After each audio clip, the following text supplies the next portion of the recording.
La European Association for International Education est une organisation extrêmement importante pour nous, les institutions qui délivrons des diplômes d'enseignement supérieur, et particulièrement les bureaux des relations internationales.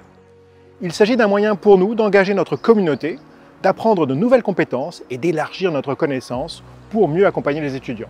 Il s'agit donc de bâtir une communauté vibrante, tout au service de nos étudiants pour leur offrir des opportunités d'échanges internationaux riches et qui leur permettent de compléter leur diplôme.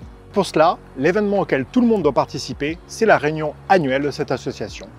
En 2024, cet événement a lieu ici à Toulouse.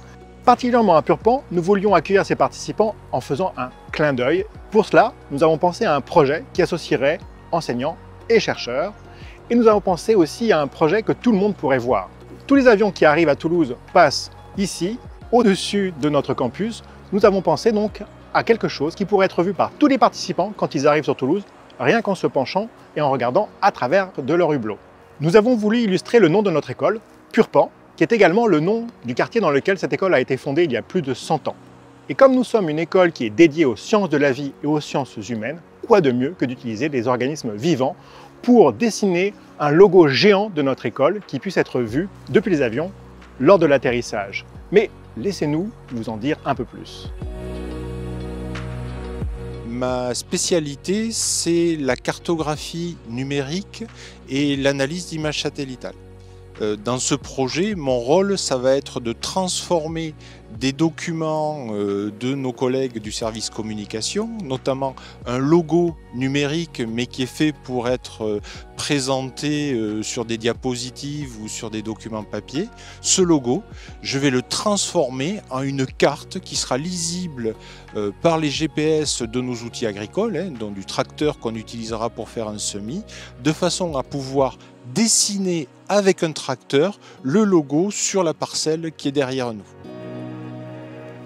Alors, un premier aspect intéressant dans ce projet, c'est finalement la très bonne collaboration entre divers départements de l'école et les partenaires qui se sont ajoutés donc sur le projet. L'équipe du campus ici de La Motte, l'équipe communication de l'école, le département des sciences agronomiques et végétales, ainsi que le département environnement et sciences du numérique. 3 partenaires se sont greffés au projet et ont permis sa bonne réalisation. L'IDEA, qui nous a fourni la semence de sorgho, Agrivision, qui nous a fourni le tracteur équipé de l'autoguidage et du pilotage satellite Isobus, ainsi que l'entreprise Orch qui nous a fourni le semoir de précision monograine piloté par satellite.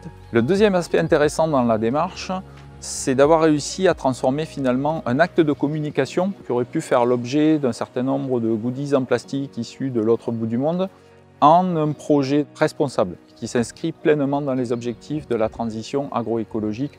L'ensemble des éléments de ce logo sont entre guillemets recyclables puisque toutes les graines produites vont pouvoir venir alimenter ici les vaches qui sont derrière moi et tous les résidus de la culture, donc la partie des tiges, des feuilles, va pouvoir être réincorporé dans le sol pour venir enrichir ce sol en matière organique et pour venir aussi alimenter toute la biodiversité, toute la faune.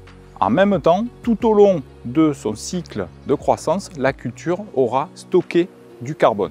Il faut rappeler le fait que ce sol est situé en plein centre-ville de l'agglomération toulousaine et que tous les sols alentours sont des sols imperméabilisés depuis déjà plusieurs centaines d'années. Nous avons fait le choix d'implanter agronomiquement du sorgho. On appelle ça une plante de deuxième choix, en alternative au maïs et au tournesol. C'est une plante très rustique qui s'acclimate bien ici dans la région. C'est une plante qui n'a pas forcément besoin de beaucoup d'irrigation, qui résiste énormément aussi aux fortes chaleurs. C'est une plante aussi d'avenir parce qu'en fait on sera confronté à des aléas climatiques et la ressource en eau, on doit essayer de la préserver et de la limiter. Nous avons fait le choix d'implanter 2 variétés de sorgho, une variété de sorgho rouge et un sorgho blanc.